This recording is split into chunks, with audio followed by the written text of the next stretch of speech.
Welcome to Court Case with me, Judge Jaydee.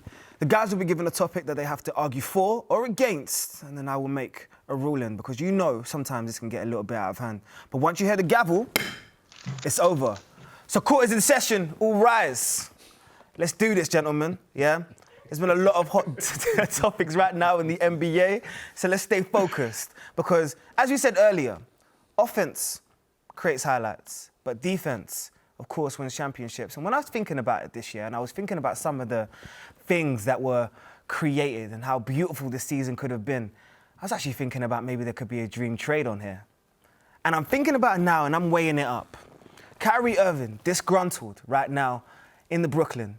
We're seeing the mandate come down in terms of regards to the vaccination, and we know how Kyrie stands already. And then see on the other side, down in Philadelphia, which we've already discussed, Ben Simmons is, let's say, not acting the most mature. So, Mo, I believe that there is actually a dream scenario here for both GMs, and that's to trade Kyrie for Ben Simmons. How you feeling about that? Well, Your Honor, ladies and gentlemen of the jury, I'm here to tell you exactly why this trade is a match made in heaven. Let's break this down one time, okay? First and foremost, what have the Philadelphia 76ers lacked for a long time ever since Joel Embiid came on board? They've lacked elite guard play from the perimeter. What do the Brooklyn Nets lack?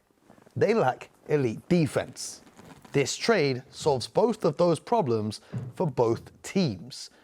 When you look at Ben Simmons, let's start with Ben Simmons first, then we'll talk about Kyrie Irving. Ben Simmons, he thrives when he's surrounded by shooters. Put him on the court when Joel Embiid's not there. You saw how good he was on the road in Utah last season. He dropped a 40-piece because he was surrounded by shooters. He could dish to them or get cooking on his own on the inside. Put him surrounded by Joe Harris, Kevin Durant, James Harden. These are some of the best shooters in the entire NBA. History. Okay? Then we think about Kevin Durant.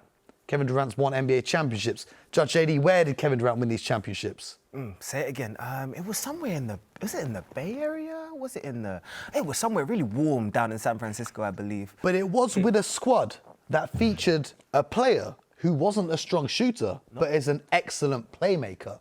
If Ben Simmons can get to Brooklyn and play the Draymond Green role of facilitating for his teammates and playing elite defense, then all the questions about shoot, he doesn't need to learn how to shoot. He's got 4 teammates on the court that are going to help him with that.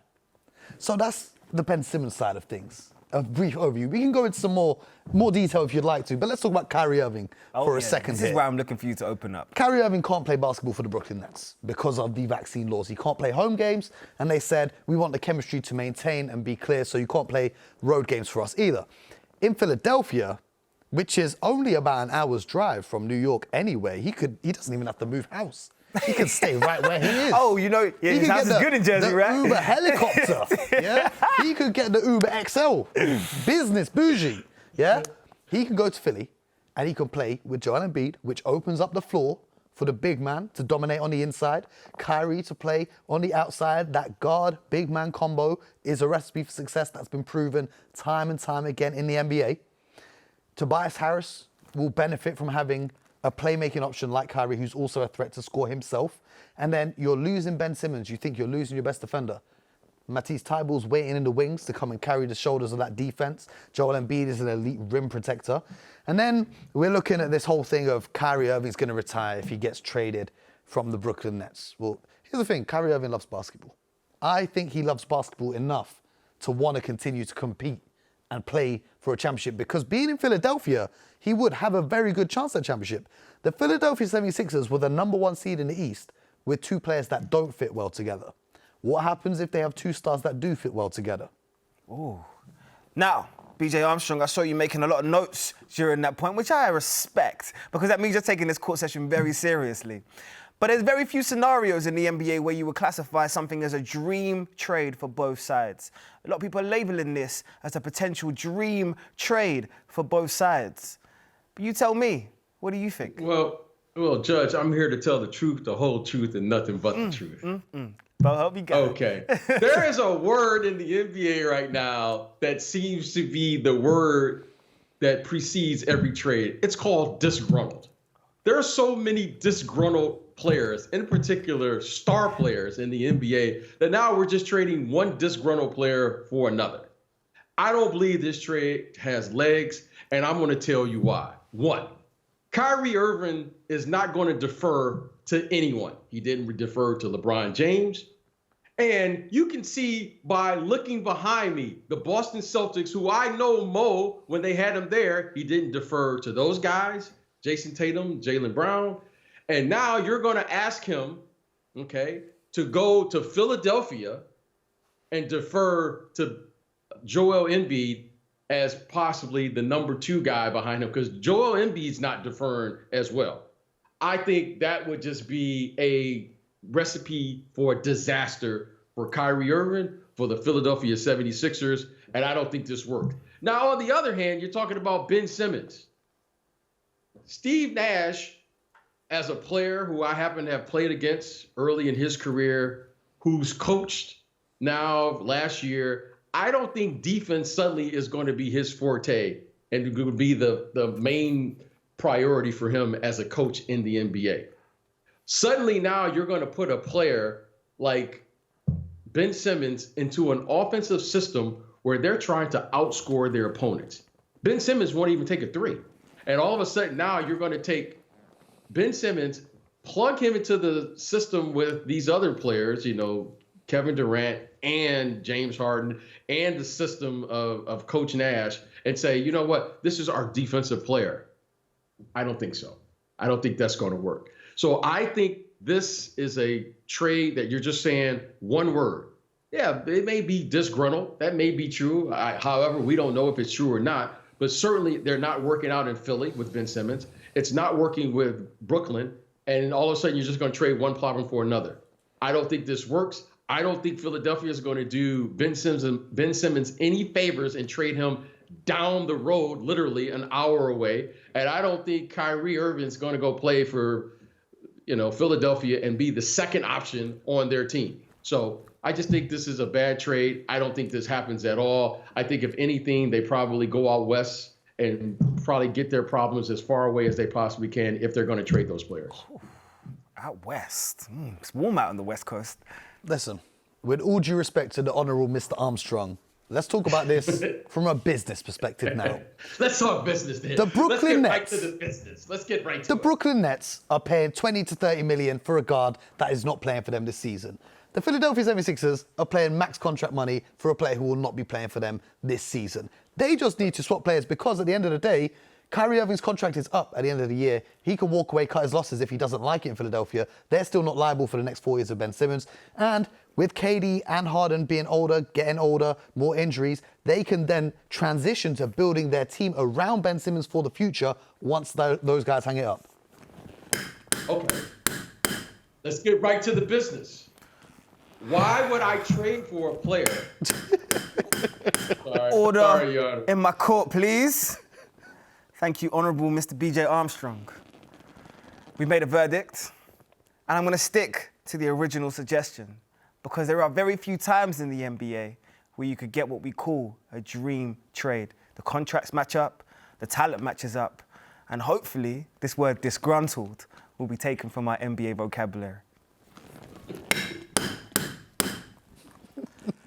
But there's another situation that we need to discuss. And the other situation that we need to discuss right now is something that is very, very close to home right here. I feel like there's an issue that is occurring right now in the Eastern Conference. Once upon a time, we all did refer to it as the Leaston Conference. No more.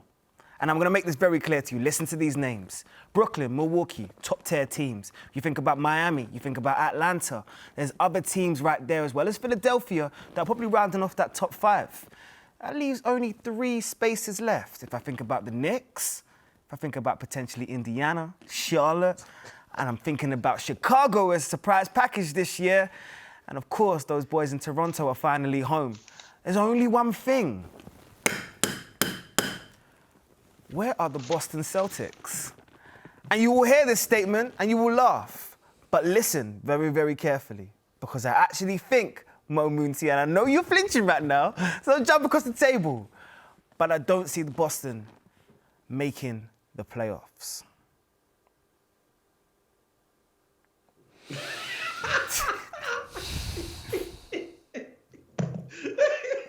Now, I know you've got a new job as Judge Jaydee. Damn right. I don't know what they're putting in the drinks in the judge's locker room backstage, It's but it must be there. very different to mine Stacked. because I do not know what you're talking about here. Listen, let's make one thing very clear. The Boston Celtics, the world-famous Boston Celtics, most successful franchise in the history of the NBA, Joint. has no, because the Minneapolis Lakers own half those championships. Let's not get into that one first and foremost, okay? Second of all, Boston Celtics, led by B.J. Armstrong's pick for MVP last season, Mr. Jason Tatum, young superstar in this league. This year, he's going to establish himself as a top 10 player in this league. Jaylen Brown, also an all-star. Marcus Smart, one of the best defenders in the entire NBA. They've just signed Dennis Schroeder on what could turn out to be the best value contract in the entire NBA because that man is going out there to play for his life because he done fumbled $80 million in the last offseason. He's not running that risk again. He's going to get back to the form that we saw him with, the OKC Thunder, where he was up there for 6th man of the year. Add to that, Al Horford's back. Now, I know people might laugh and say, Al Horford, what's he going to do? He's old, he's washed. Think about this. He played with Tatum and Brown since they came into the league as rookies. The synergy, the chemistry, he knows how they play. He's a big body. They're going to be utilizing that the screen and pop action with Al Horford. He can shoot it from the perimeter. He's going to bring that veteran leadership. Then the Time Lord is going to have a breakout season. JD, I think you need to put some respect on Jason Tatum, Olympic gold medalist. Jason Tatum. You need to put some respect on Jaylen Brown. You need to put some respect on new head coach Ime Udoka. You need to put some respect on the greatest franchise in the history of sports because this is the worst take I've ever seen in the history of television. JD Dyer, you need to have the judge title stripped of you right now because this All I'm going to say to people is prejudiced against me. All I'm going to say to people is maybe I'm holding a grudge from the Eastern Conference Finals way back when the Magic were in there. Maybe I am, maybe slightly. But what I will turn around and also say is I made this statement with my heart clear. And every time we come into JD's courtroom, I promise you my heart is clear. BJ, I wrapped off and I told you, we're no longer talking about the Eastern Conference. There is real depth in the East this year. I told you who the top 5 is going to be. I told you who the top 5 is going to be. And then we start fighting for those final 3 positions. There are about 5 teams contending for 3 positions. And that includes Boston. So you tell me, BJ, do you agree the Boston Celtics will not make the playoffs this year? It saddens me to say this, but I agree with Mo. Everything Mo said. This is a double-edged sword for me. You know what? Mo is dead on here. Judge, I don't know what you're doing right now, Judge, but right now, that wasn't a good take at all. That wasn't a good take. I have to say this. I don't know who we need to speak to. Other than his remark about the Time Lord, You're going to eat your words. BJ, you're going to eat your words this season. It's Time Lord season. You saw what he was doing against the Brooklyn Nets in the playoffs last season. You saw those historical block numbers where he was swatting every shot in sight. Watch when he gets healthy. I love the Time Lord, but you can't be. He's the Time Lord. This guy is like. He controls history. Like He's the Time Lord.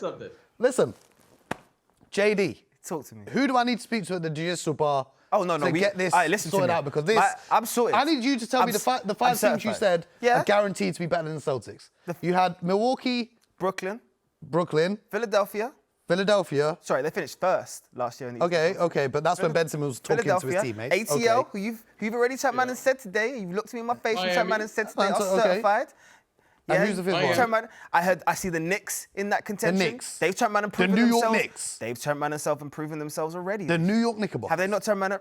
The New York Knicks. I'm going to allow you to turn around and defend the Knicks for yourself. Chicago are going to be a surprise package already. Who's playing defense on the Bulls? Listen to me. Look at the NBA. Look at the modern NBA. Just go there and take that stick from take that from JD Mo.